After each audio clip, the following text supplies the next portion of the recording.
Varahi silks వారి grand festive celebrations పొందండి 10,000 రూపాయలు ఆపై కొనుగోలుపై బంగారు నాణెం ఉచితంగా.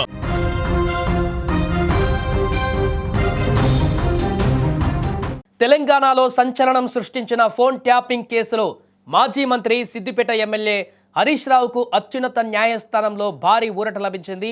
ఈ కేసు దర్యాప్తులో భాగంగా దూకుడుగా ముందుకు వెళుతున్న రేవంత్ సర్కార్కు సుప్రీంకోర్టులో ఊహించని షాక్ తగిలింది. గత బీఆర్ఎస్ ప్రభుత్వ హయాంలో ప్రతిపక్ష నేతలు వ్యాపారవేత్తల ఫోన్లను ట్యాప్ చేశారనేటువంటి ఆరోపణలపైన ప్రభుత్వం విచారణను వేగవంతం చేసిన సంగతి తెలిసిందే. అయితే ఈ కేసులో హరీష్ రావుతో పాటు మాజీ పోలీస్ అధికారి రాధాకిషన్ రావు పైన చర్యలు తీసుకునేందుకు అనుమతి ఇవ్వాలని ప్రభుత్వం సుప్రీంకోర్టును ఆశ్రయించింది. దీనిపైన విచారణ చేపట్టినటువంటి జస్టిస్ బివి నాగరత్న నేతృత్వంలోని ధర్మాసనం తెలంగాణ ప్రభుత్వం దాఖలు చేసినటువంటి పిటిషన్లను కొట్టివేసింది. ఈ సందర్భంగా ధర్మాసనం కీలక వ్యాఖ్యలు కూడా చేసింది. ఇప్పటికే ఈ వ్యవహారంలో తెలంగాణ హైకోర్టు ఇచ్చినటువంటి ఉత్తర్వులలో తాము జోక్యం చేసుకోలేమని సుప్రీంకోర్టు స్పష్టం చేసింది. హైకోర్టు స్టే అమల్లో ఉన్నందున ప్రస్తుతానికి వారిపైన చర్యలు తీసుకోవడానికి అనుమతి నిరాకరించింది.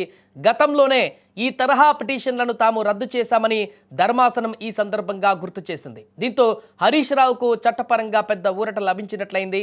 అయితే ఈ కేసుకు సంబంధించి మాత్రం ప్రభుత్వం అయితే ఇంకా దర్యాప్తును కొనసాగిస్తుంది. ఫోన్ ట్యాపింగ్లో ఎవరెవరు భాగస్వామ్యమయ్యారు, రాష్ట్ర వ్యాప్తంగా ఈ ఫోన్ ట్యాపింగ్ వ్యవహారంలో ఎవరెవరు ఇన్వాల్వ్ అయ్యారు, వారికి సంబంధించినటువంటి అన్ని ఆధారాలను సేకరించేటువంటి పనిలో ఇప్పటికే దర్యాప్తు బృందాలు నిమగ్నమైపోయారు. ఆ రకంగా కొనసాగిస్తున్నటువంటి దర్యాప్తును కూడా వేగవంతం చేయబోతున్నారు.